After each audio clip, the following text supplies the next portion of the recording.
Hombre, haber ganado este premio, la verdad es que es una ilusión muy particular porque realmente es una película que habla de un territorio, ¿no? Es Premio Lurra, Tierra en euskera. Es una película que habla de un territorio y de cómo la sostenibilidad al final es una manera de estar en el mundo, ¿no? Y es una película en la que se cuentan una serie de transformaciones en un barrio periférico de Barcelona, que está en Barcelona pero que podría estar en cualquier ciudad del mundo. Entonces es una de esas historias que a nivel local te cuenta muchas cuestiones que están sucediendo a nivel global y que eso sea percibido y que además emocione y bueno, y que además sea Greenpeace, que es una estructura fundamentalmente necesaria en el mundo, pues nos hace muchísima ilusión. No se ha hecho desde una voluntad de concienciar ni de adoctrinar a nadie, sino más bien desde una voluntad de amar, de documentar, de mostrar la vida del barrio de Valbona, pero bueno, si además transmite valores como los que transmite Greenpeace. Bueno, esan beharra dago eztabaida handiak, hori ez dut hemen aipatu, baina ibili ginen eztabaida politetan sartuta, ikuspegi ezberdinak eta gustu ezberdinak zeudelako mahai gainean eta oso maila altua zegoelako, ez da erreza. Bat aukeratzea baina pelikula hau ikusi genuenean gehienok, atera ginen oso unkituta, oso emozionatuta, eta nik uste dut emozioak astintzea arteari dagokiola mesua zabaltzeko laguntzen duela asko.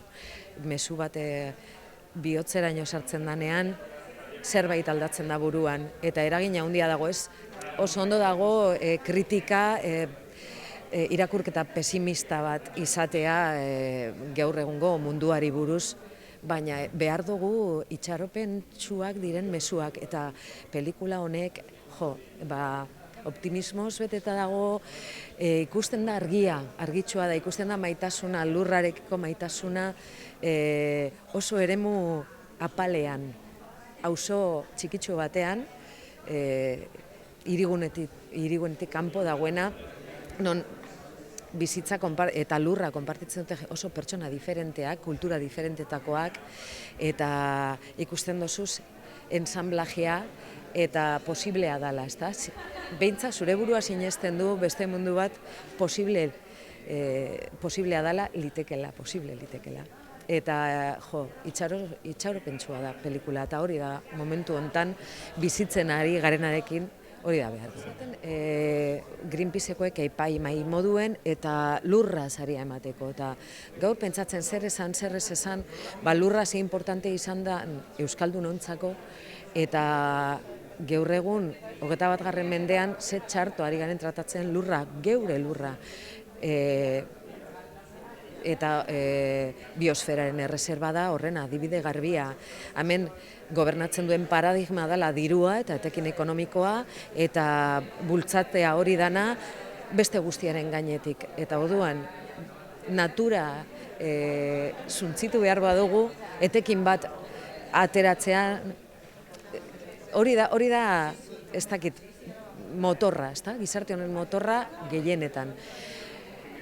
Baina gaude beste batzu pentsatzen duguna, hori gelditu beharra dagoela eta paradigma aldatzeko momentua dela eta planeta bakarra daukagula, lur natura bakarra, eta hori esaintzen ez badugu, pikutara goazela danok. Eta, hurbilen daukadan adibidea Guggenheimena dela, kontuan hartuta, aipatu dut. Aprobetxatu dut nire aldarrikapena egiteko.